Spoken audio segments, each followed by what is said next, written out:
E a gente fala da CPI da pandemia, que retoma os trabalhos já amanhã, com o depoimento do sócio da VTC-Log. A empresa é investigada por conta de um contrato firmado com o Ministério da Saúde. Quem vai retomar essa história para a gente é o Kenzo Matida. Kenzo. Tainá, além desse caso que você lembrou aí, o caso da VTC-Log, os senadores também pretendem se aprofundar ali nas investigações sobre a Prevent Senior.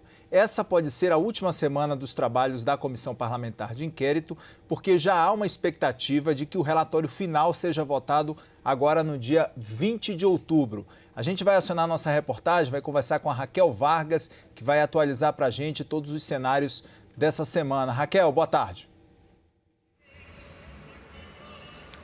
Oi, Kenzo, Tainá, muito boa tarde para vocês, para quem nos acompanha aqui no 360. Olha, a reta final da CPI, tudo indica que essa é a última semana de depoimentos, e isso se não surgirem fatos novos ao longo dessas oitivas. São linhas de investigação consideradas muito importantes, uma porque trata de um suposto pacto entre a Prevent Senior e o governo federal para receitar medicamentos sem comprovação científica, sem eficácia comprovada, medicamentos que teriam sido receitados, inclusive, sem o consentimento dos pacientes.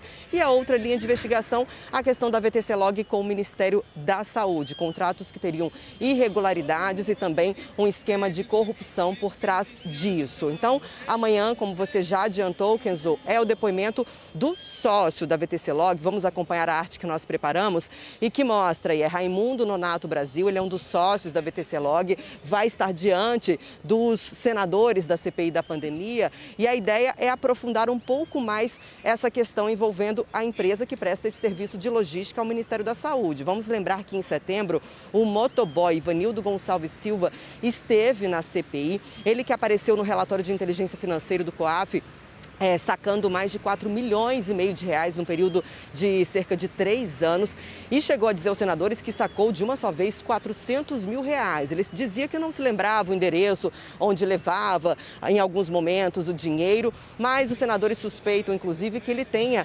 realizado o pagamento de boletos de Roberto Ferreira Dias, que era diretor de logística do Ministério da Saúde. E aí, na quarta-feira, a expectativa é ouvir o diretor-presidente da Agência Nacional de Saúde Suplementar, Paulo Roberto Rebelo Filho. Os senadores querem saber quais foram as ações ou supostas omissões da agência reguladora em relação às denúncias da Prevent Senior. O que a ANS fez em relação a isso? Na quinta-feira, a gente ainda não tem nenhum depoimento confirmado, mas a expectativa dos senadores, e eles querem muito isso, é trazer um dos médicos que elaboraram, que fizeram parte daquele dossiê que foi entregue à CPI da pandemia e que traz essa acusação, essa denúncia, né, de que a Prevent teria intimidado os médicos a receitar o kit Covid, eles se sentiam ameaçados ali com seus empregos, enfim, e que teria esse pacto, então, com o governo federal, tudo isso pela retomada da economia. Na quinta-feira a gente não tem uma confirmação, mas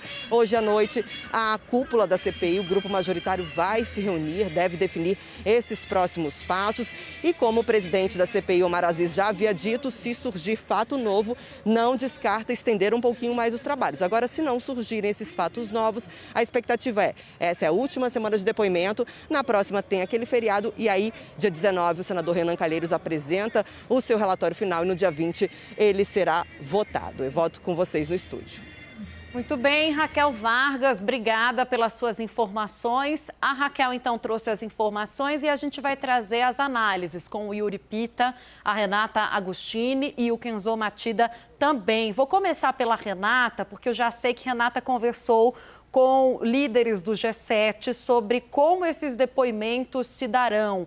Como é que essas pessoas serão questionadas, quais serão os caminhos? É claro, Renata, tem essa reunião mencionada pela Raquel que eles costumam fazer para alinhar os trabalhos da semana, toda segunda-feira, mas você já conseguiu adiantar algumas informações. Conta pra gente. A gente liga para eles na segunda e eles ficam falando, olha, só de noite que a gente vai bater o martelo, né? Todo mundo já sabe o roteiro. Dois pontos que são importantes e não me parecem que vão mudar mesmo após essa reunião de alinhamento.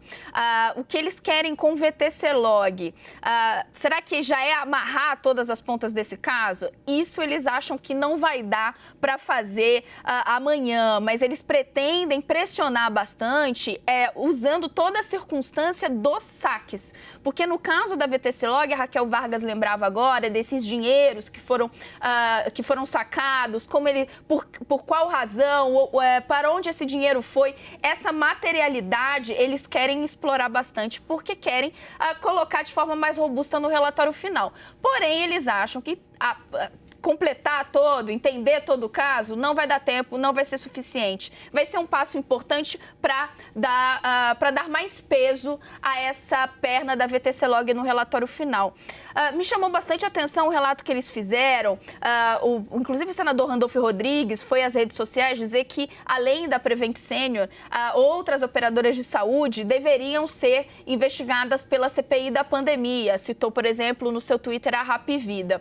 Os senadores entendem que sim, eles devem entrar nesse caso, mas veja, com o depoimento da ANS, ou seja, não convocando essas empresas porque não tem mais tempo. Tem uma pressão muito grande ali de uma parte desse grupo, a gente já vem contando isso, mas isso cresceu de que, olha, uma hora tem que acabar e tem que acabar logo. Nesse ponto em que estamos, mas não desistiram completamente de mais o depoimento do ministro Marcelo Queiroga, ministro da Saúde, ainda mais depois desse episódio lá em Nova York. Isso, talvez nessa reunião a gente descubra se eles vão mesmo seguir com esse plano ou não. Renata, deve sair alguma coisa dessa reunião também sobre a convocação dos ministros que foram aventadas, né, do Queiroga e do Guedes, porque ainda não há consenso sobre esse tema também.